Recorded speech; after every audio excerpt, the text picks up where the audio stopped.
So good afternoon, everybody. Thank you very much for this opportunity to be here. Let me begin by thanking Rick and Tuhin and Sudhir for giving me this opportunity, and also to ICTS. This is the first time I'm speaking over here. So this mandate that was given to me of speaking about dispersion relations in QCD is such a huge canvas that I didn't even know where to start. So there are many ways in which one can look at this topic. There are lots and lots of dispersion relations for things like QCD sum rules and to extract various pieces of information about the strong interaction sector. But I'll not be talking about that. I'll be talking more about, shall we say, old-fashioned dispersion relations which were established in the 50s and 60s in order to say something about the strong interactions. And most of these results are essentially model independent. So this was at a time when the QCD Lagrangian was not known, and large numbers of particles were being found all the time at various colliders. And before that, there was also the introduction of what came to be known as axiomatic quantum field theory, in the sense that it was free of a Lagrangian. What could you say about interactions if you didn't have the Lagrangian? Now, we had to remember that this was at a time when people didn't know about things like beta function and about renormalization group, things of that sort. So, and not to mention, they didn't know anything about confinement. So these results predate the modern era when we have the strong interaction Lagrangian, and we know a lot about the strong interactions. But the results that were established at that time, of course, have to be true because they are established on very general principles. So they are always true. And then there was also a program which was known as S-matrix at that time, which tried to do away with the need for quantum fields. And the idea, which dates back to Heisenberg and later developed by many authors, including Landau and Chu and many co-workers, Mandelstam, who said that perhaps we will be able to solve the strong interactions merely by looking at various analyticity properties of scattering amplitudes. Now, all these are, of course, very valid and very valiant attempts, and they have a place in history. So when I had to prepare for these lectures and some other lectures that I'm going to give next month, it was like doing an archaeological dig. So more than physics, it was like really like doing archaeology. And whenever we do archaeology, we are always astonished at how much our forefathers knew and what kind of gems they had. And we are just always amazed at how much these people knew and how much they did at that time. The other reason for doing this kind of work today is that we have this entire effective model, effective theories about which we heard this morning. And the idea is then to ask whether these ideas and whether these results can give us useful constraints on effective field theories or not. So that is another reason for doing this. Yet another reason for doing this is, and you're going to hear more about this, are effective field theories such as chiral perturbation theory, which is now an old subject, almost 4 decades. And yet, these subjects and topics that are addressed in the framework of chiral perturbation theory require us to fix many low energy constants and to make predictions and to compare with experiment. So these comparisons can be made only if there is adequate treatment of experimental information, which requires the use of dispersion relations, use of these methods. So these things go hand in hand, and actually, it's a bit of a surprise that recently even lattice gauge theory, which is in a sense the absolute effective theory that is used today on the computer, also requires many of these inputs. So there's a variety of reasons why we have to look at these subjects and to study them and to keep these things in perspective. So dispersion relations, loosely speaking, are a relation between two parts of the scattering amplitude. One is the dispersive part and the other is the absorptive part, and how these things are related. The earliest known dispersion relation goes back to electromagnetism, where the refractive index is viewed as a complex function, and then the real and imaginary parts of the refractive index are related through the famous Kramers-Kronig relation. And this, you would have heard, is a result of causality and the fact that the speed of light is finite. So this is the basis of what we had in electromagnetism. It's also the basis of what we have in relativistic field theory.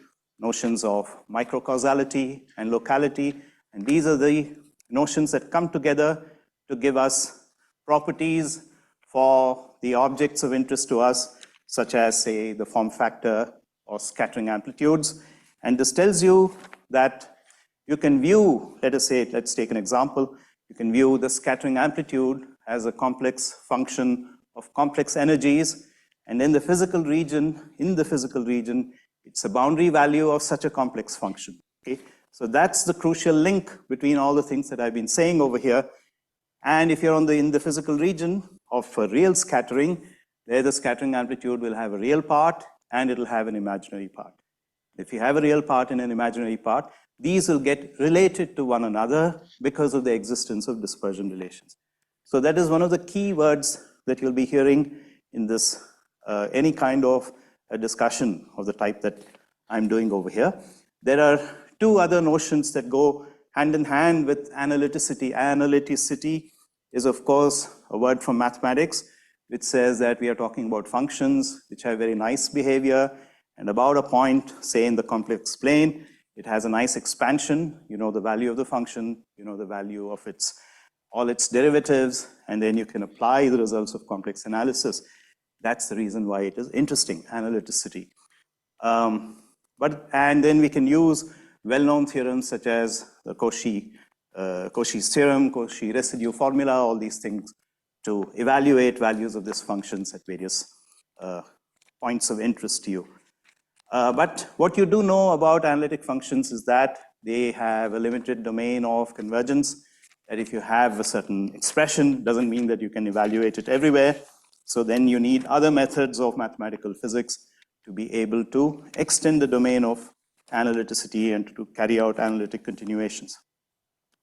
One of the things that I mentioned to you was a scattering amplitude, and many of us know that a scattering amplitude is a function not just of one variable, or let us say that we are doing relativistic scattering, that we will definitely have two independent variables. One is the square of the center of mass energy, and the other is the scattering angle. So you already have two variables. So the question that you're going to ask is, what kind of analytic properties do I have in each of these variables? So then, so things are not as simple as I'm trying to make it sound, that you actually need also to go to the theory of several complex variables. And if you go back to these gems of the 60s, you will see that many of these people are real experts in the mathematics of functions of several complex variables. Okay. It's not just a matter of writing down Cauchy's theorem and getting an answer. It's not like that. So, so now let me use the blackboard and say a few words about the sorts of things that one would have to know and learn in this particular subject, and what are the things that we are going to probe. I'll be saying a lot of words, unfortunately, and I have prepared for these lectures from a large number of sources. For instance, Itzikson and Zuber. If you look at the cover of Itzikson and Zuber, the latest Dover paperback, you will see that it has a very nice, colorful picture. And this picture that they have has to do with what is called the Lyman ellipse, which gives you the region of convergence of the partial wave expansion. So it is accorded a place of pride. They have not put pictures of Bhabha scattering or something, they put the Lyman ellipse. So I kind of like that. This is a very important book. And there are many classic books. There's one by Martha and Cheung. And some of the examples that I'll be looking at, they come from pi scattering. There's a famous book by Martin, Morgan, and Shaw. And many other sources that I have looked at. And there are recent books, one by Irinel Caprini that I like very much, because she has explained in great detail some of these complicated ideas, and I'll be borrowing from these lectures. And then there's also a book by Jose Antonio Oyer, these are rather slim and very nice books. So one of the most important processes that we'll be looking at is pi scattering. And I'm sure that this is known to all of you. The reason why pi scattering is one of the most beautiful experimental and theoretical settings to study these ideas is that the pions are the lightest hadrons. Pions are the lightest hadrons.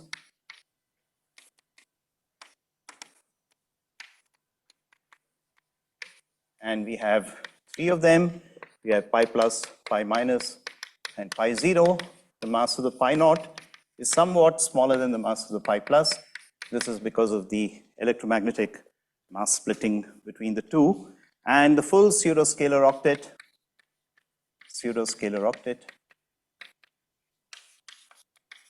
contains the pions, the kaons, K naught bar, and the eta. So this would come under the rubric of what you might call SU2 chiral perturbation theory, and this would be SU3 chiral perturbation. The reason why there is a chiral perturbation theory is that the masses of the quarks are very small on the hadronic scale. If you define the hadronic scale, mass of the nucleon, which is roughly 940 MeV. On this scale, the mass of the pion, actually we look not at the mass of the pion, but square of the mass of the pion. So this is very small, much less than 1. On the other hand, the mass of the kaon compared to this is not that small, it's just less than 1. I would say, I would not use this symbol. So this is the theoretician's paradise, is to study pi-pi scattering is the theoretician's paradise, shall we say.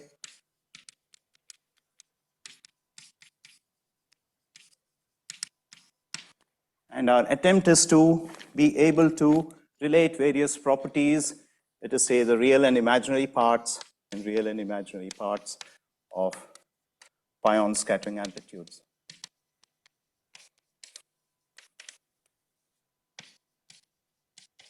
But before we jump into that, because we already said that these scattering amplitudes depend on 2 Mandelstam variables.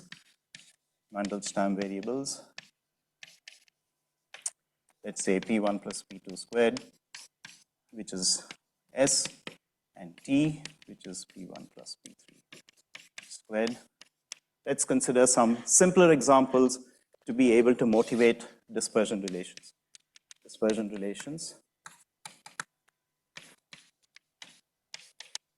Relations which relate imaginary and real parts of the function.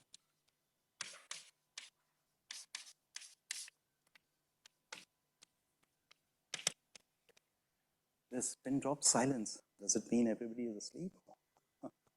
Come on, folks, let's all relax a little bit, you know. I mean, we're all supposed to be having fun over here, okay? So,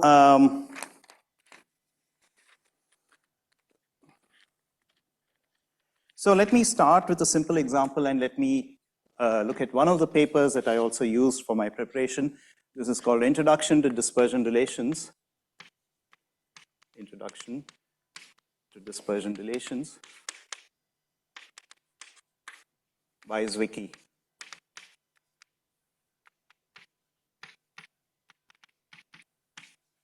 So he considers the simplest possible example. So simplest possible example where you can see a dispersion relation, possible example, is a 2-point function.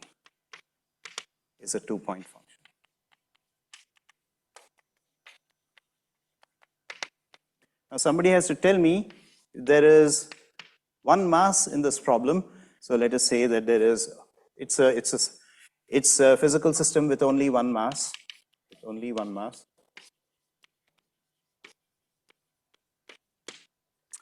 And I draw a propagator like this. Somebody has to tell me how you would represent a propagator like this. How would you represent a propagator like this? And if there are no interactions.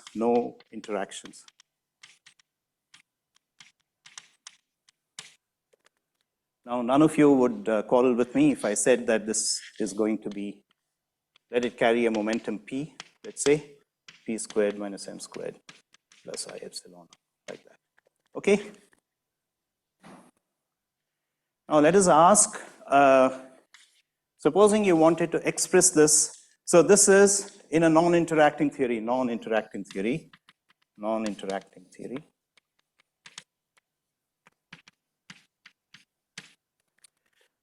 This thing over here in this P squared plane, like this, it just has a delta function. It has a pole like this, and nothing else. So it just has a pole and nothing else.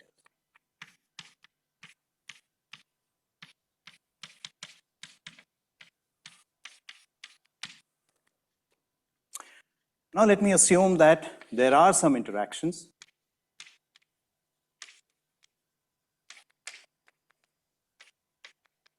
And let me say that it's of the type lambda phi cubed. Okay.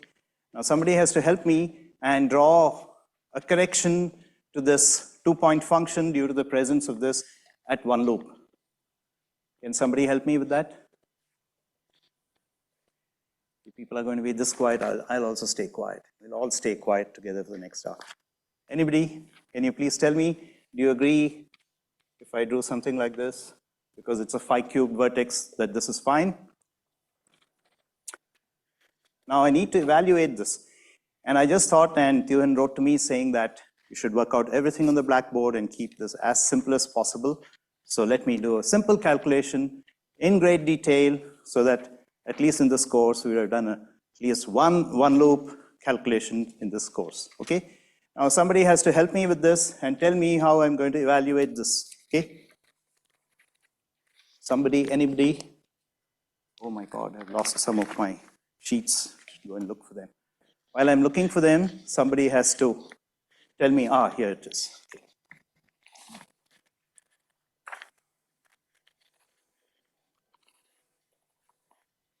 This is a modification of a diagram that is given in Ramon's book in great detail, Pierre Ramon's book, where he has something called a fish diagram, but it's the same as far as we are concerned, and his fish looks like this, because he had a lambda phi to the 4 theory, but doesn't matter, because for him, for us, this is a 2-point diagram. For him, it is a 4-point diagram, P1, P2, and this is P3 and P4. Okay, let's do a one-loop diagram in its entirety so that we can see exactly what is what in this system. Okay, and then we have momentum conservation. So sigma Pi is equal to 0. And let us write down what this one loop calculation is going to be, minus lambda squared. It's the same for us. There could be a factor of 2 somewhere, but for the moment, let's ignore that. And then in dimensional regularization, let's evaluate this and write this introducing an arbitrary dimensionless, dimensionful parameter that's called mu. Write it as 4 minus 2 omega. So we are going to compute this diagram in 2 omega dimensions. 2 omega is the number of dimensions. Now each book has its own convention, its own notation, but doesn't matter. If it's really explicit, everybody will be able to go from one to the other. So let us evaluate this and write down the various factors. There's going to be the measure, which is 2 omega L, where L is the loop momentum. L is the loop momentum, like this, 2 pi to the power of 2 omega. And we have 2 propagators, one of which carries a momentum L, L squared plus m squared, and the other carries L minus p squared plus m squared. What could be simpler than this? Nothing in the world could possibly be simpler than this, except that you have 2 propagators like this. Now, what do you all do in your quantum field theory when you have 2 propagators? Somebody tell me what you do when you have 2 propagators like this. You combine the propagators. And how do you combine the propagators? By using the, right, thank you. So let's do that. So let us evaluate this and write this as L squared plus m squared. And this is L minus p squared plus m squared, like so. And this is an integral. How many Feynman parameters do I need? I have only 2 propagators. So I need only, yes. Where? No, this is 2 omega. It's different. His omega comes later, okay? Oh, okay. So he uses Euclidean. So very good. So this is very good because all the formulas given in Ramon, as far as I remember, are in Euclidean. Okay. So very important point. Always keep in mind whether it's Euclidean or Minkowski. It's easier to use Euclidean if you're going to be able to use Mathematica codes and all to do calculations. Yeah, that's because this is Zwicky and this is, yeah, thanks. Yeah. No, but we need this kind of dexterity also to go back and forth between various things. Okay, so integral 0 to 1 dx divided by L squared plus m squared minus 2L dot P times 1 minus x plus P squared times 1 minus x, like this, squared. Okay. Then we do a change in, then we do relabel this and call this L prime equals L minus P times 1 minus x. And then our integral, let me call it I then becomes equal to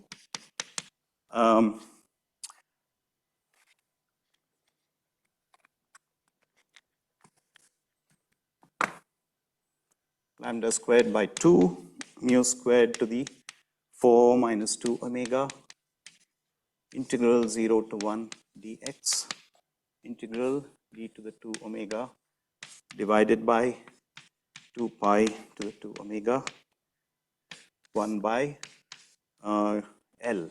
I have now dropped the prime, dropping the prime.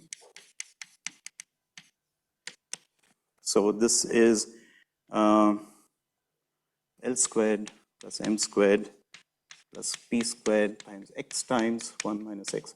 The reason for doing this is, if we do this once, then everything becomes clear. There's a typo in Ramon's book. A lot of my life I spend in finding typos in other people's books. He says from equation B16, it's wrong. It's from equation B12 that this result follows. So this is equal to, now I do the d omega integral, doing the dl integral, lambda squared by 2 mu squared to the 4 minus 2 omega integral 0 to 1 dx gamma of 2 minus omega divided by 4 pi to the omega 1 by m squared plus p squared x times 1 minus x raised to the power of 2 minus omega. So what should we do next? Now I'm going to ask you people for some suggestions what we should do next. Now, of course, this omega is going to creep to 2, right? Towards 2. So what we want to do is we want to do an expansion about 2 and just retain the finite terms and throw away the rest, because eventually we are going to let omega actually go to 2. So you'll have a part that gives the divergence and the other part which gives you the finite part. Okay, so expanding to terms 2 minus omega, and we keep omega squared to the 4 minus omega as it is. So this is what we get, mu squared to the 2 minus omega lambda squared by 32 pi squared integral 0 to 1. And this is a good thing to observe what we get over here. 1 by 2 minus omega. See, here is the divergence plus psi of 1. Somebody remind me, what is this psi of 1? This is the di-gamma function, which is equal to minus Euler gamma also. Various books you'll find various things, but this is a feature of dimensional regularization that this is what it's going to look like. Logarithm of, we are still not done because we have to still do the dx integral. And that's where all the fun stuff is going to come from. P squared times x times 1 minus x divided by 4 pi mu squared, like this. Let me close this brace also. Okay, now this is the key formula that is needed as far as our dispersion relations are concerned. Now we've been saying that dispersion relations relate real to imaginary parts, right? That's what we've been saying. We said that if you just have this thing without any interactions, it's just going to be free. But the moment there is a diagram like this with a loop, then it's going to generate a contribution, which is going to have a real part and an imaginary part. And these things will be related to each other. But of course, this is a Feynman diagram calculation. It's very straightforward, whereas the old axiomatic program is going to make statements about what kind of singularities a particular green function will have, what kind of poles it will have, what kind of branch points it will have. It may not be able to tell you quantitatively what these are, but it's going to predict what these singularities of those green functions are, okay? It is explicit in a perturbation calculation like this. Of course, it's straightforward, it's one loop, nothing very great. But still, it had better be consistent with the dictates of axiomatic field theory, which are based on general principles, okay? So let us look at this particular thing. And this is the key thing as far as the loop is concerned, because this part of it here is the divergence that we are going to eliminate in the process of renormalization. And this psi1 is also thrown away along with another of the log factors in results that are expressed in what is called the MS bar scheme. So in the MS scheme, which is minimal subtraction, you would just throw this away and keep the other parts, whereas in the MS bar scheme, you'll throw away some of the other parts also.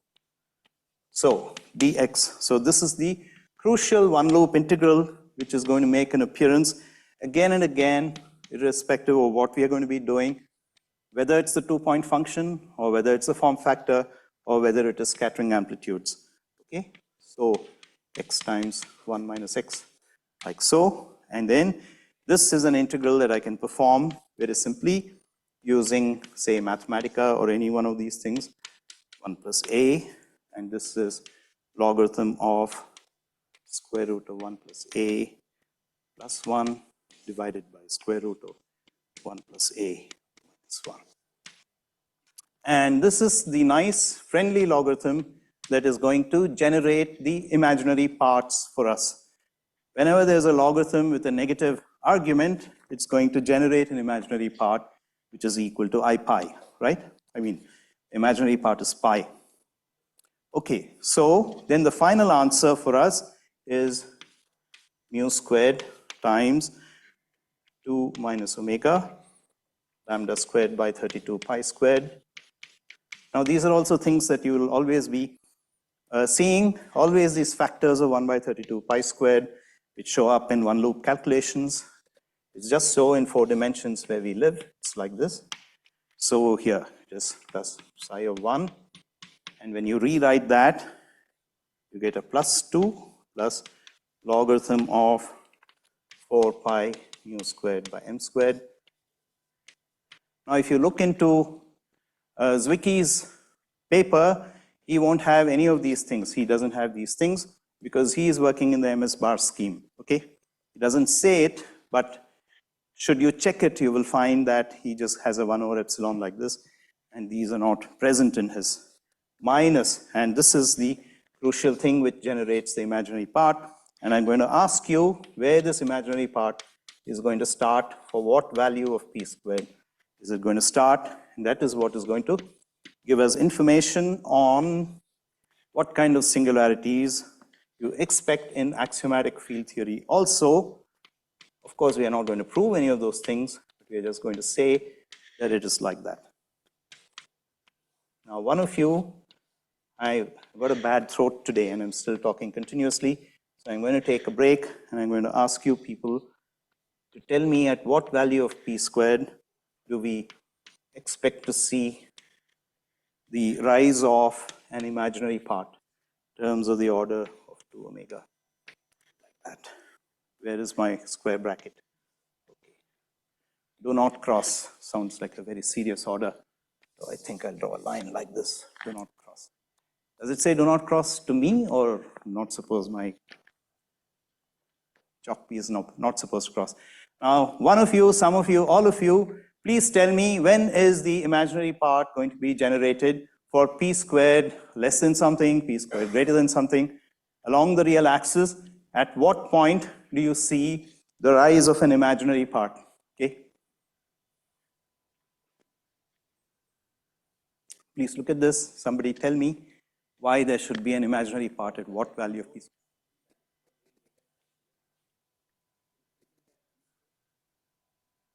No, as far as this integral is concerned, yeah.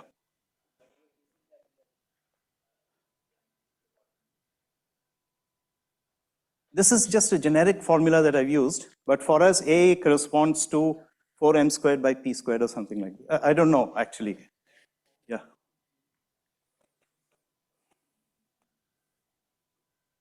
Well, I just got this from the book, so, you know. There's nothing very serious over there. The serious thing is you have to tell me when, at what value of p squared do you start seeing an imaginary part in this expression.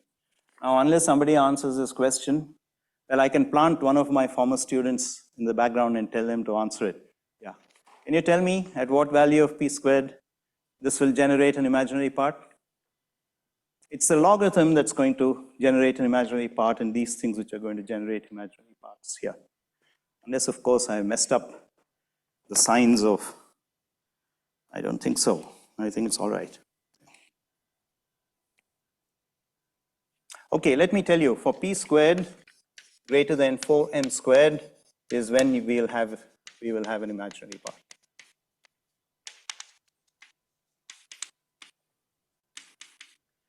And this means that here in this plot over here, so this was p squared.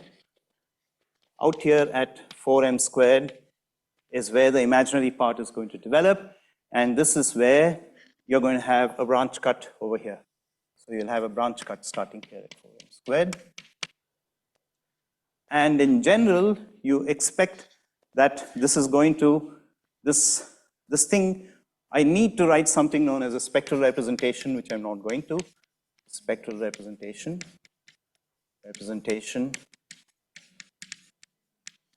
will have a branch point at 4m squared, and it will have a distribution, which is the spectral function like this. And this thing cannot be infinitely peaked anymore. No, it'll be infinitely peaked anymore. It'll still be infinitely peaked, but then it'll have a free prefactor that will be given by z of lambda, so that the integral of the spectral representation will be the same, whether you have interactions or you don't have interactions. Okay? So this is the simplest way in which we can motivate from a simple example why Green's functions can and should have a non-trivial analytic structure. Okay? So this is the example that I have for you from a standard textbook example. Yeah, is that right? Isn't that right? There's a normalization condition, which is one of the Weinberg sum rules for these things. So, yeah. Yes.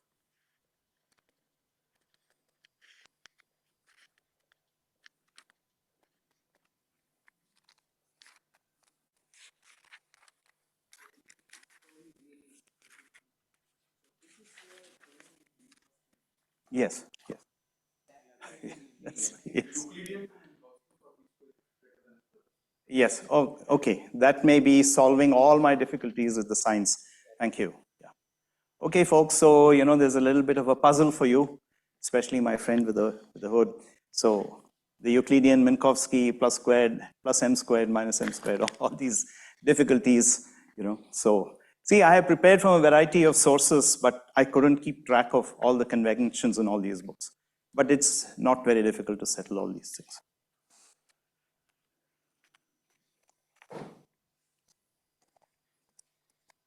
So this is the first example that I wanted to mention. And now I want to go on and talk to you a little bit more about some other functions that could be of interest to us. Okay.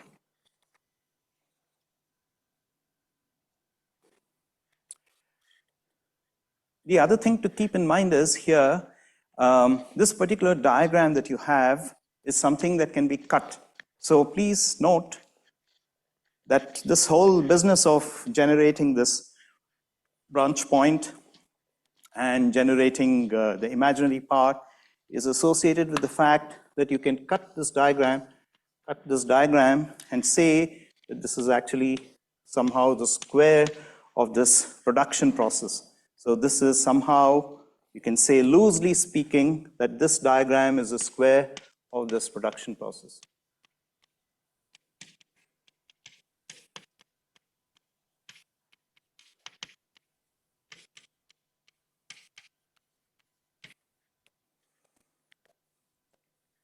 You see, in this simple example, you already start to see some features.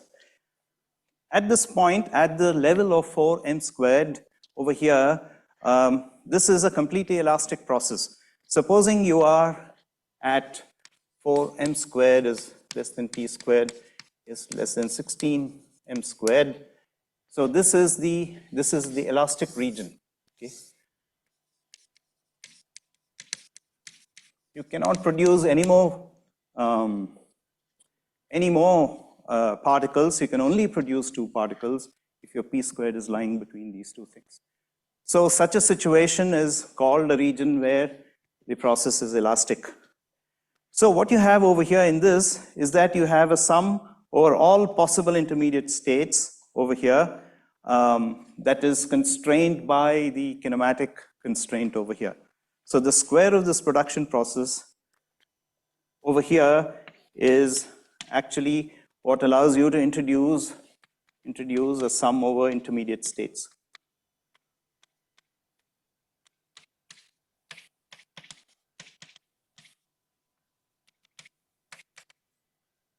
Now we'll see this more clearly in 1 or 2 other examples as we go along. Okay? Yes.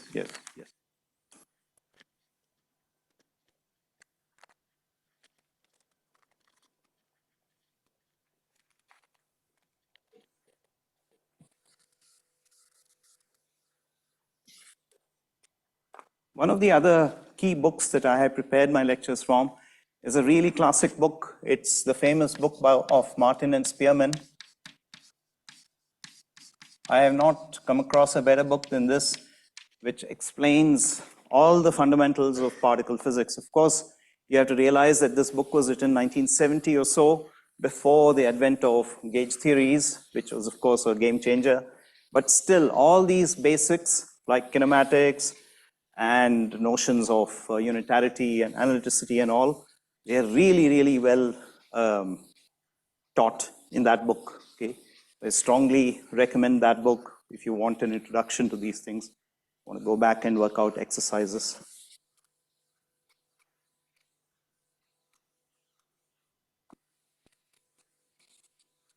So let me see if we can create 1 or 2 more examples along this.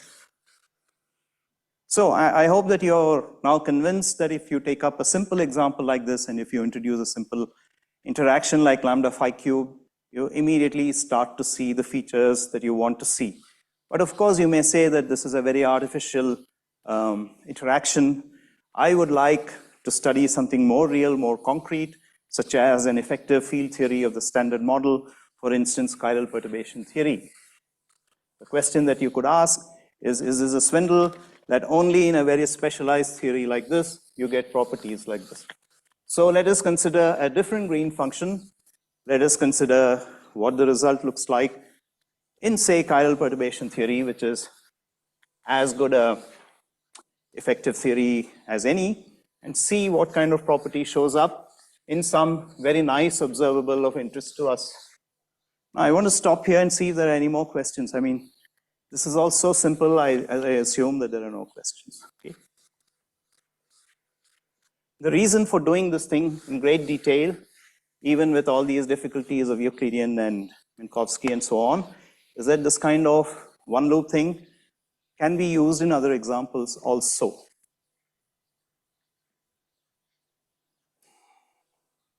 Okay.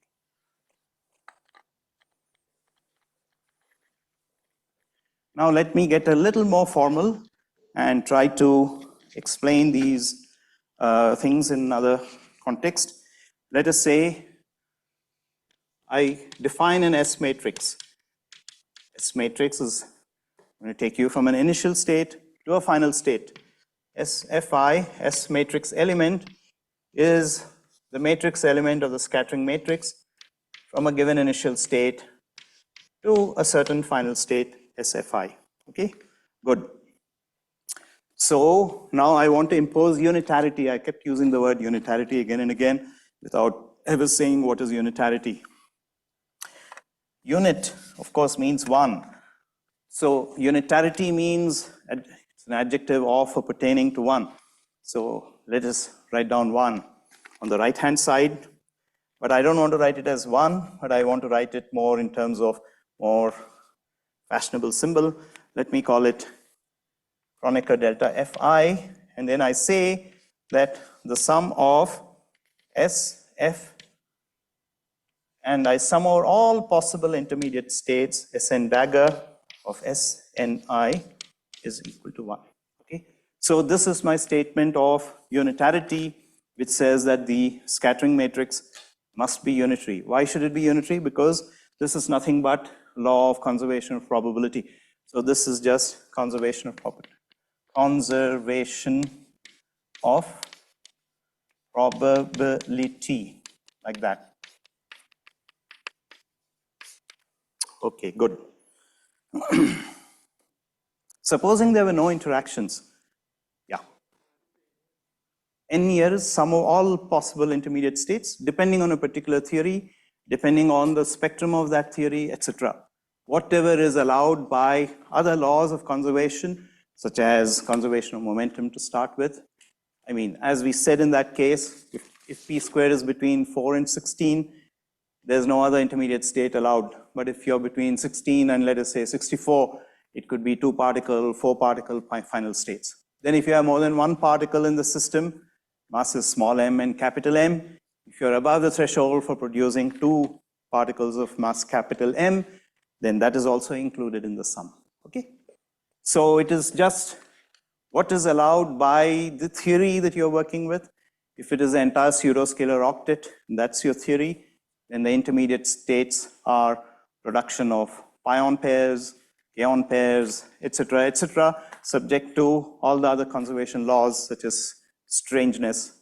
If you have baryons, baryon number conservation, etc., etc. Okay.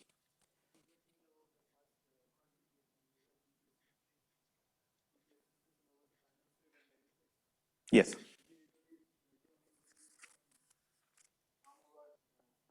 Yes. Yes. Yes. Yeah.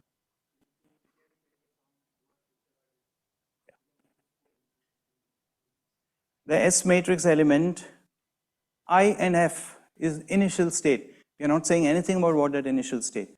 That initial state could be having 4 particles, 16 particle, 1 particle. It can also be a vacuum. Okay. Similarly, the final state could be anything.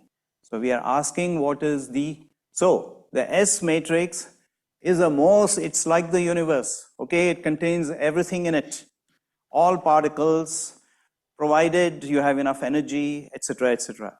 So a given matrix element is from a given initial state to a given final state.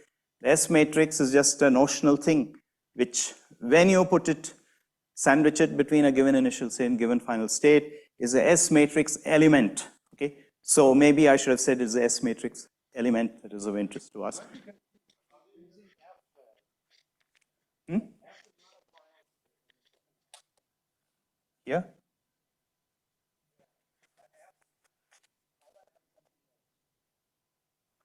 Shall I call it F prime and I prime like this? Would that make it better?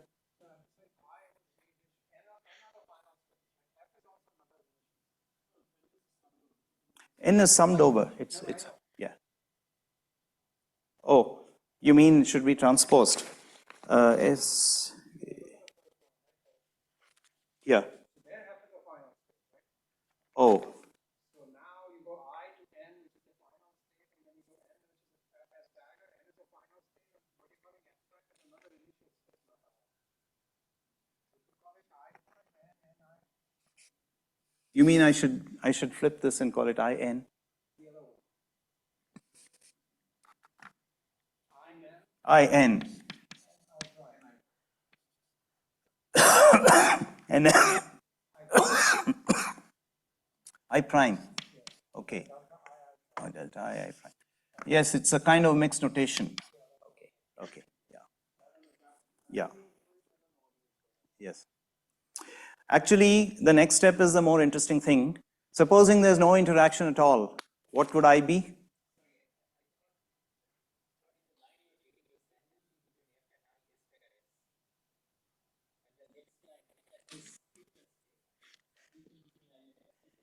You know, when I was a kid, let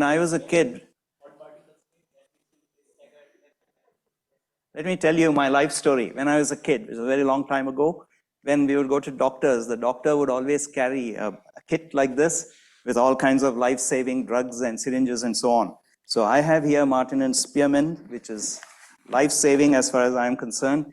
And let me check it out and see what he has to say. Now, is this from Martin and Spearman then? Because as I said, I have prepared from 8,000 different books. Of course, I can't carry 8,000 books, but I think it is from here. Yes, it is, from chapter 1 even. Okay. You know, this thing is worth its weight in gold.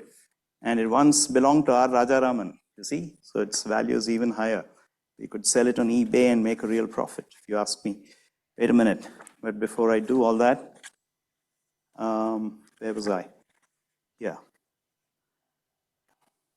Look, folks, your quarrel is not with me. It's with Martin and Spearman. This is exactly what they say. SFI is FSI, S dagger FN, SNI. I have made no mistake. I have, okay. Yeah, earlier versions, what is here? Yeah. Yeah.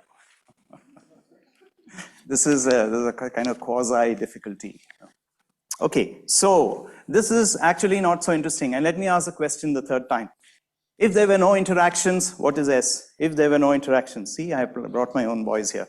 If there's no interaction, then S has to be the identity, right? Okay. So if there is a non-trivial interaction, then it would be nice to write S as just 1 plus T, where this is the part where there is no interaction, and this is what really contains the interactions. Now, it's far more interesting to take this S as dagger and to plug it into this and see what happens, okay? So then we take this S as dagger S for the expression above, and rewrite it.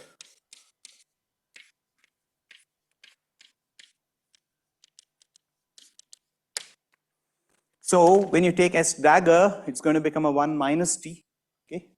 Or 1 plus T dagger, right? So let us say S dagger is 1 plus T dagger, and then you evaluate this, and this gives you the most amazing expression for unitarity. Okay? So this T is called the T matrix, for the lack of a better name. S was called the S matrix, T is called the T matrix. T for, S for scattering, T for transition. Okay, so this is the T matrix, and then this will give you the following wonderful expression for unitarity, which is that T minus T dagger is I T dagger T, like this, okay? So on the right-hand side, you have the square, essentially the square of T and T dagger, and on the left-hand side, you have T minus T dagger, and now somebody has to tell me what is T minus T dagger. T minus T dagger is equal to, yeah.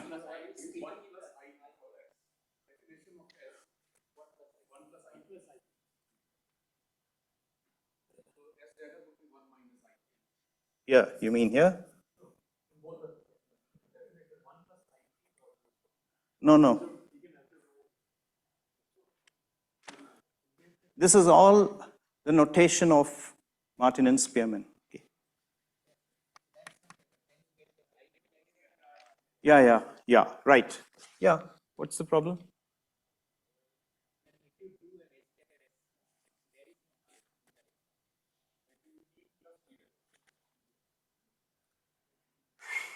Okay, whatever. Now somebody tell me what this is. This is the crucial thing. This is going to be twice the imaginary part of t, right? So unitarity is what is going to relate twice the unitarity. Okay, again, it must have an I over here. Is I times t dagger t, and imaginary part of tfi is 1/2 of the sum of t dagger fn t and I, okay, like this.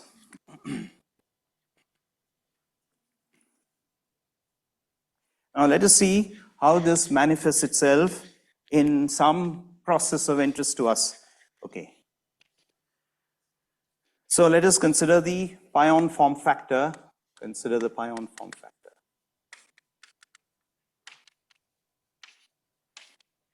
So this could appear in two things. One is E plus E minus going to E plus E minus going to pi plus pi minus. Or it could also be the scattering of E plus pi plus going to E plus pi plus. And they'll be in two different kinematical regions. Two different kinematical regions.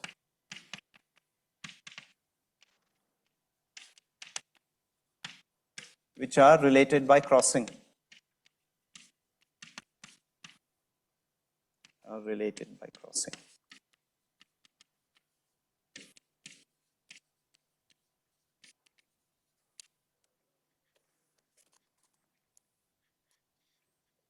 So the process looks like this. Let us say E minus E plus produces a virtual photon like this, and then something happens in between like this, and then produces a pi plus pi minus.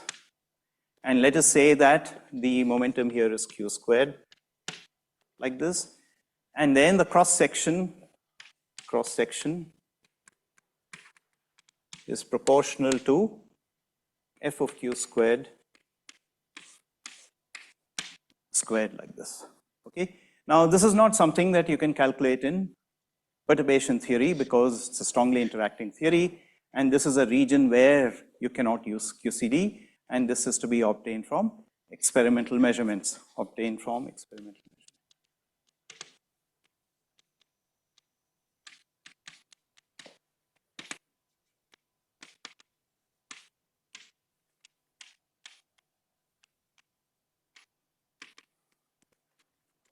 Non-relativistically,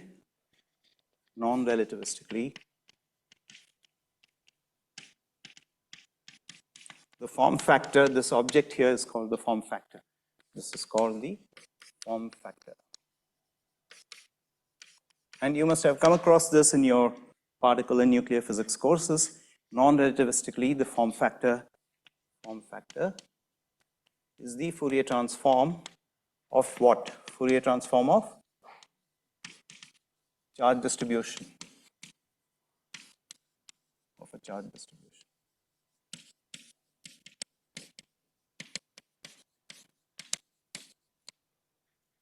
And in the case of E plus E minus 2, pi plus pi minus, we know that there's a rapid rise in the cross section associated with the fact that there is a rho meson that is present in the spectrum, which is a vector resonance. It's a vector resonance of mass 770 MeV, and it has to do with the fact that you can take a U and D quark and you can line up the spins together. So it's the chromomagnetic energy which costs that kind of energy. If you have two pions, the masses add up to 280 MeV, and then you have to ask where is the difference between 770 and 280 coming from.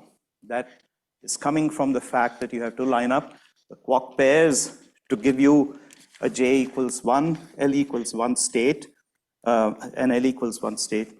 which is called the row resonance, okay? And it's a row resonance which kind of dominates the E plus E minus to pi plus pi minus cross section, okay?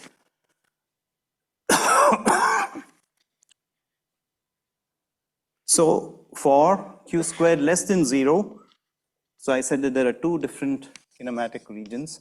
Q squared less than 0 corresponds to E plus E pi going to E pi, whereas Q squared greater than 0 is E plus E minus pi plus pi. So,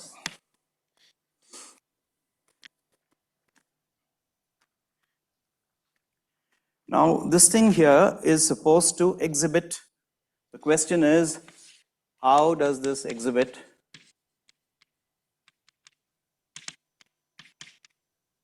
the property of unitarity?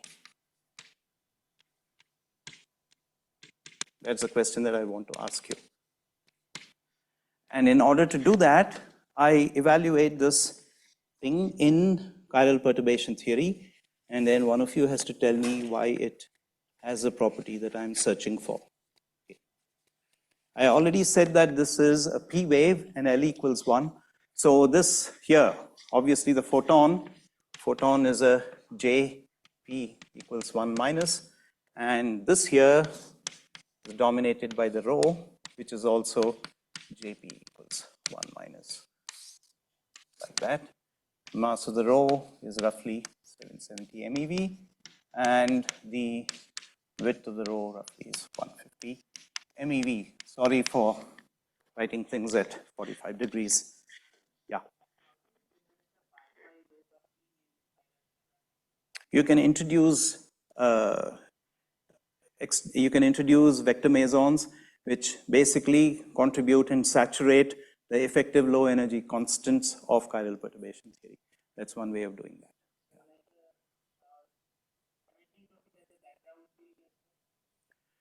There are many ways of looking at it, but obviously they are not present in the simplest version of chiral perturbation theory, which is pseudoscalar octet, and all other radial excitations and so on are viewed as those that are making contributions to the low energy constants. So if you write down again a dispersion relation for these low energy constants and you want to saturate them in the narrow width approximation just using this information, then it gives you the numerical value of those low energy constants. But omega is a parity violating part, and it mixes, of course, with the rho because of isospin violation. If there was no isospin violation, the omega wouldn't do that. But there is a mixing of these two, which are all well-known effects, and all these things have to be accounted for when you're evaluating the G minus 2 of the muon, all these pion contributions. So it is a well-developed science to do that. That's a good question, thanks. But I'm still looking for my example of, what am I looking for? Looking for my example. Yes. The gamma rho mixing. Again, I read some papers a few years ago. I don't quite remember what that is. I think Fred Jaeger-Lerner and company, they had many papers on the gamma rho mixing. I can't offhand tell you. Maybe I look it up and tell you tomorrow.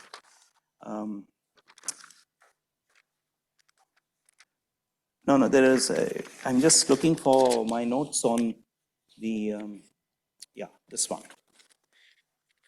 So I was trying to explain to you why some more information about this, some more information on f of t, which is a form factor, okay? Now the first thing that we want to do is we want to ask what kind of analyticity properties does it have? What kind of analyticity properties? Yeah, sure.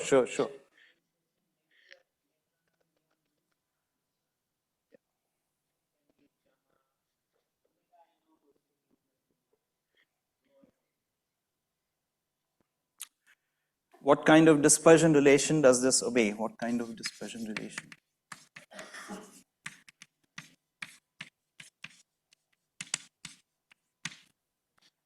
And how does it tie up with the unitarity over here? What is the unitarity? What does unitarity say about it? What does unitarity say?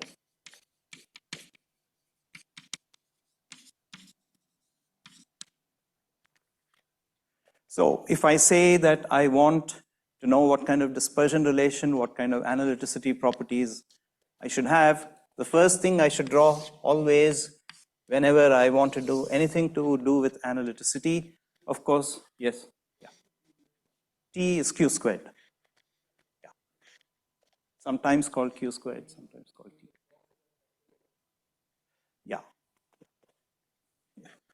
Depending on, what, how my brain is working at a given instant of time. Okay, so what is the first thing I should do if I want to discuss analyticity properties or any kinds of properties of a function as a function of a complex variable? What is the thing that I should do? I should take the plane, in this case the plane of the blackboard, and call it the complex plane. And what shall I call this here? The complex T plane. So what's on the real axis? On the x-axis, the real T, and this is of course imaginary T. Okay.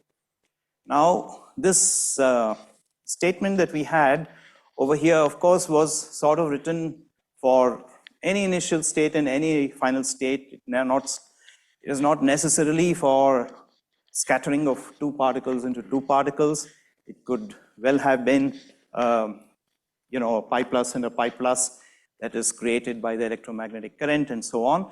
But it is saying that there is a relationship between the imaginary part of this function over here, and then the imaginary part has to start somewhere, which is associated with the spectrum of the particles that we are dealing with.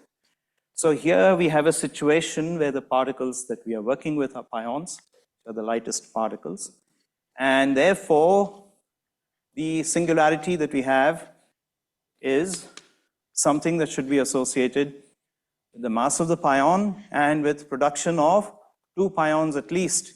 So we can all immediately say that, look, something has got to happen at 4m squared. Something has got to happen at 4m squared. And what's going to happen at 4m squared? What's going to happen at 4m squared is we are going to see that there's a branch point at 4m squared, and an imaginary part is going to get generated. Okay? So if there's an imaginary part going to get generated, then let us say that there's the branch point, and whenever we have a branch point, we better draw a branch cut also. Okay? Of course, in complex variables, in the textbooks on quantum complex variables, they tell you that it can go to the other branch point by any arbitrary curve, right? Here we assume that there's one more branch point at infinity, and it could be any random curve that connects these 2 points.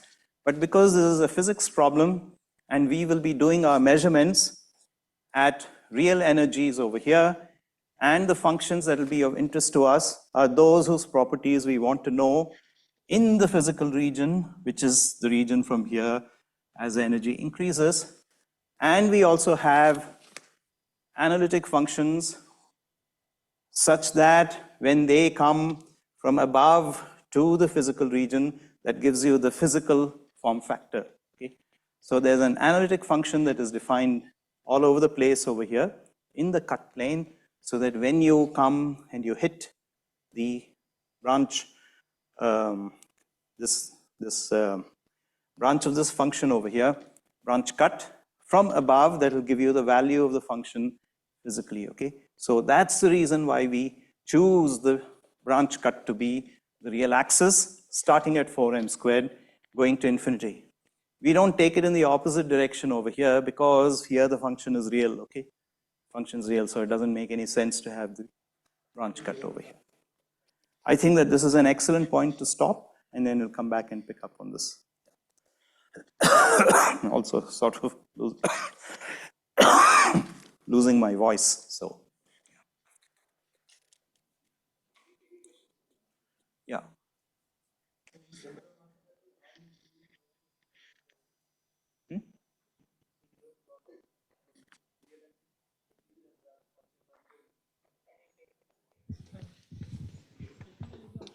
Hello.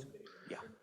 So in the center of mass frame, like a q square always positive. Yeah, yeah. So how do you define the imaginary direction of the t? We are now doing mathematics, okay? Any physical experiment obviously will be with real energies and so on. So the whole program of analyticity is to say that there is a function which is analytic in the complex plane, whose boundary value on the cut corresponds to the physically observable quantity, which is that f of t. And we are going to use the power of analyticity, which is mathematics, to say that this happens. It has to be true because this is dictated by causality. That causality shows, and in that simple example that I did with the 2-point function, the fact that there's a pole and then there are branch points and so on, can be derived in axiomatic field theory, where all these quantities are related to commutators of field operators. And those in turn are related to Fourier transforms, which have nice analyticity properties. So you have to accept that physical amplitudes, physical form factors, and so on are boundary values of complex analytic functions defined everywhere in the cut complex plane. Okay? Obviously, it is not measurable. But what is measurable is if you have 2 points where the functions are known and can be physically measured, then they get related to each other because they are both boundary values of the same analytic function. It is richer in the context of scattering amplitudes, but it's also known over here because there we said, no, that there are 2 physically accessible regions. One is in a scattering problem and other is in a production problem. E plus E minus to pi plus pi minus is production experiment where it is on this branch cut, whereas q squared less than 0 is a scattering problem over there. And there also you can measure those cross sections. And if you have a good decent parameterization for the form factor, it has to fit the data both in this region and in that region. Now, all the questions you're asking is valid. Perhaps you will not be able to get the answers immediately. You have to go back and think about it, and you'll find the answers. I'll stay after 4 o'clock also. There's a discussion session, so we can